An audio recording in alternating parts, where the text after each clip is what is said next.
맞아, 네. 맞아. 뭐 스펙 아무리 좋은 그런 최고의 강사가 와서 한들 아이들에게 남는 거는 이것만한 게 없는 것 같아요.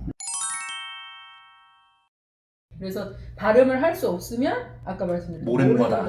그래서 진짜 그건 스펠링보다도 네. 의미로. 스펠링은 나중에 네. 필요한 부분들이 있어요. 그렇죠. 근데 지금은 아니다. 두 번째는 문법, 구조. 구조는 어떻게 해요?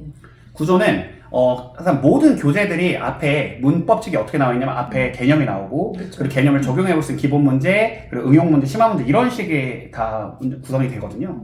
그러면 이 개념을 자기가 보면서 정리를 한번 해보는 거예요. 정리를 해보거나 아니면 강의를 보면서 정리를 해보거나 그런 다음에 덮어요, 책을. 그런 다음에 그거를 내가 보지 않고 남한테 설명해 보는 거예요. 그렇죠. 이거를 다른 친구한테 설명해 보거나 아니면은 선생님한테 다시 설명을 해보거나 실제로 저희는 아이들끼리 서로 노트를 물어봐주고 질의응답하면서 엄청 문법 시간에도 엄청 시끄럽고 아이들이 스스로 친구한테 질문 받은 걸 대답하는 방식으로 문법을 하거든요. 그럼 엄청 시끄럽지만 확실히 남습니다. 그렇죠. 네, 그런 강의하는- 방식으로 하는 게. 강의하는 것보다 훨씬 많이 남습니다. 맞아, 네. 맞아. 뭐 스펙 아무리 좋은 그런 최고의 강사가 와서 한들 아이들에게 남는 거는 이것만한 게 없는 것 같아요. 대한민국에 아주 일타 강사들 굉장히 많잖아요. 굉장히 잘하시는 분들 너무 많은데 문제는 뭐냐면 그분이 강의를 잘하는 것과 아이들이 받아들인 양이 늘어나고 질이 좋아지는 거는 별개의 문제라는 거죠. 네, 그래서 이런 부분들의 관점에서 아이들 학습을 좀 바라본다면 내가 배운 거 잘 소화하는지 결국엔 나쁜 교재가 없는 거예요. 어떤 교재가 좋아요? 내 머릿속에 다 들어가는 교재가 제일 좋은 교재거든요. 그렇죠. 네, 그렇게 될 수 있도록 하는 게 중요하다. 네, 세 번째는 이제 독해라고 하나요? 어떻게 표현하죠?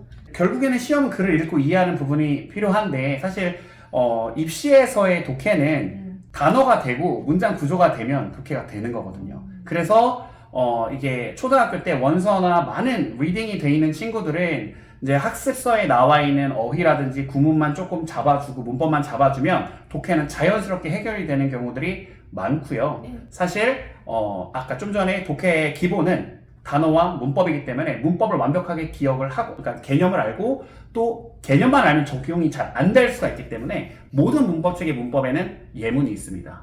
예문을 완벽하게 암기를 하는 것에서 시작을 하면 독해할 때 적용이 훨씬 빠를 거예요. 그래서 많은 분들이 독해를 자기 수준보다 조금 어려운 거를 독해를 하세요. 그럼 실력이 늡니다 라고 하는데 이게 학생들 입장에서는 좀 다를 수가 있어요. 내가 조금 할만하다라는 느낌을 갖는 약간 조금 쉽다고 느껴지는 부분들에 대해서 시작을 하는 게 전 더 좋다고 생각해요. 왜냐하면 아이들이 버겁다는 느낌이 안 들어서 충분히 그 내용도 즐길 수 있고 또 완전 학습으로 넘어가면 내가 리딩하고 문제 풀고 끝나는 게 아니라 그 지금 너무 좋잖아요. 배경 지식도 많이 쌓이고 그것들을 역시 낭독을 수없이 반복을 하면서 그 독해 지문에 있는 그 독해 지문을 한글 해석지만 보고서 아이들이 자연스럽게 원어민 성우가 녹음한 수준 정도로는 나올 수 있도록 제가 훈련을 시키거든요.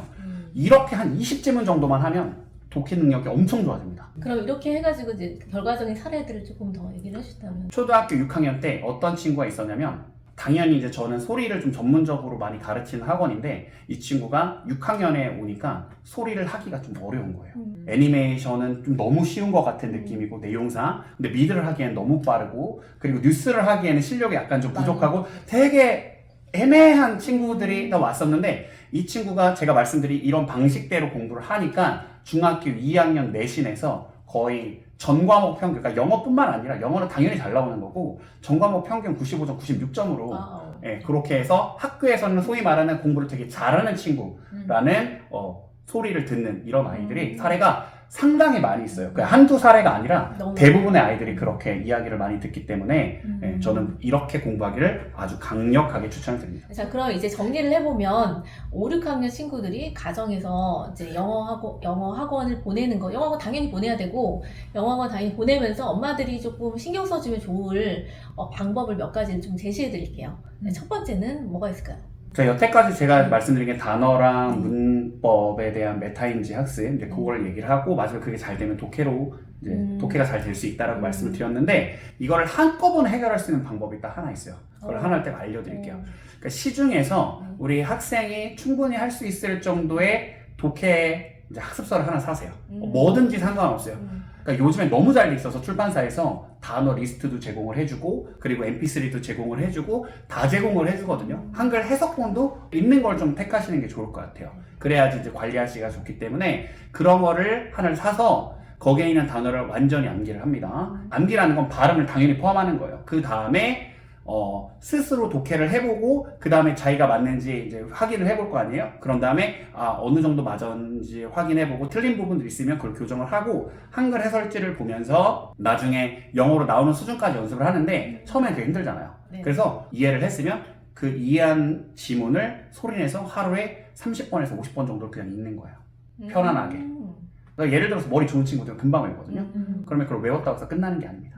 그거를 일주일 동안 하는 거예요. 다 외운 걸 또? 네, 외운 걸. 대신에 일주일 동안 공부를 할 양을 그러니까 좀 많이 하는 게 좋겠죠. 그 지문 하나를 하는 게 아니라 지문 한 뭐 2개, 3개 정도를 일주일 동안 쭉 하다 보면은 똑같은 내용을 일주일 이상을 반복을 하면 한 달 이상이 장기 기억으로 넘어간다는 연구 결과가 있기 때문에 저는 반드시 그렇게 시켜요. 그래서 한 번 외웠다고 해서 그래 그 다음 거 해 이게 아니라 충분히 약간 곰국 우리듯이 내가 배우는 내용을 일주일 정도 하면은 유창성도 엄청 좋아지고 문장 구조에 대한 감각이 다 좋아지기 때문에 독해 학습서 한 권으로 이런 과정을 다 하실 수가 있습니다. 그래서 그렇게 해보시길 전 추천을 좀 드리고 내용 싶어요. 너무 좋은데요. 이거 그대로 또 다 하셨으면 좋겠어요. 이게 똑같이만 하셔도 관리만 잘 집중해서 해주시면 효과를 보실 수 있을 것 같아요. 그러면 이제 학습서 혹시 이제 너무 많지만 혹시 추천해 주실 만한 학습서 있으세요? 글쎄 저는 이제 뭐 많이들 하시잖아요. 그 리딩 퓨처? 리딩 퓨처도 퓨처, 있고 또 브릭스 리딩 이런 것도 있고 있어요. 근데 이제 제가 뭐 하고 있는 것 중에 수업 시간에도 활용하는 리딩 포 보캐블러리라는 또 책도 있는데 이제 그게 A 단계부터 있어요. 네네. 그러면 이제 리딩 그 보캐블러리가 되게 잘 돼 있어가지고 실제로 그걸 하니까 아이들이 그렇게 그 단어 같은 게 조금 향상이 됐어요. 만약에 그걸로만 수업한다 그러면 그 교재도 괜찮을 것 같고 기본적으로 독해서는 뭐 YBM이라든지 능률이라든지 뭐 세듀라든지 다락원이라든지 우리나라 유세 큰 출판사들에서 나오는 건 다 좋아요. 정말. 그렇죠. 네, 뭐가 좋고 안 좋은 게 없기 때문에 그 중에서 하나를 가장 마음에 드는 거 디자인이라든지 아니면 구성이라든지 아이의 상관없어요. 맛에. 그쵸. 아이가 그걸 고르면 무조건 좋습니다. 그러니까 엄마가 고르는 게 아니라 학생이 고르는 게 사실 훨씬 더 좋아요. 그럼 서점에 한번 가야겠네요. 그렇죠. 그리고 이제 학원을 보내는 어머님 같은 경우는 엄마가 좀 뭘 더 해주면 좋을까요?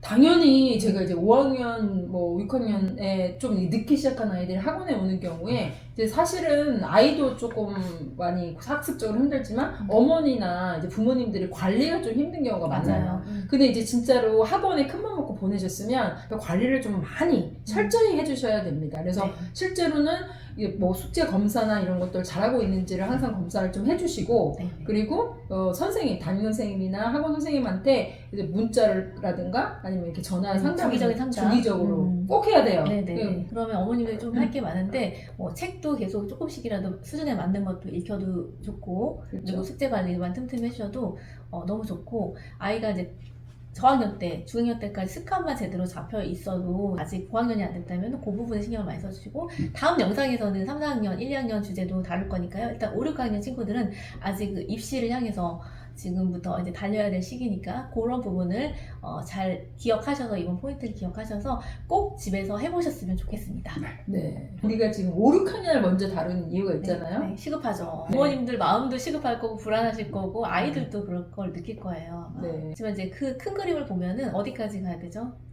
결국에는 중등은 내신 그리고 고등은 이제 수능까지를 보는 거죠. 물론 수능이 뭐 절대평가가 됐지만 결국에는 고등 내신 자체가 모의고사 변형 문제가 대부분이 나오기 때문에 수능을 잘 볼 수 있는 정도의 수준의 어휘력과 그런 구문 능력, 해석을 잘 할 수 있도록 그것까지 가는데 지금 출발점이 딱 여기란 말이에요. 그래서 이거를 잘 해놓으면 그 뒷단계가 수월해집니다.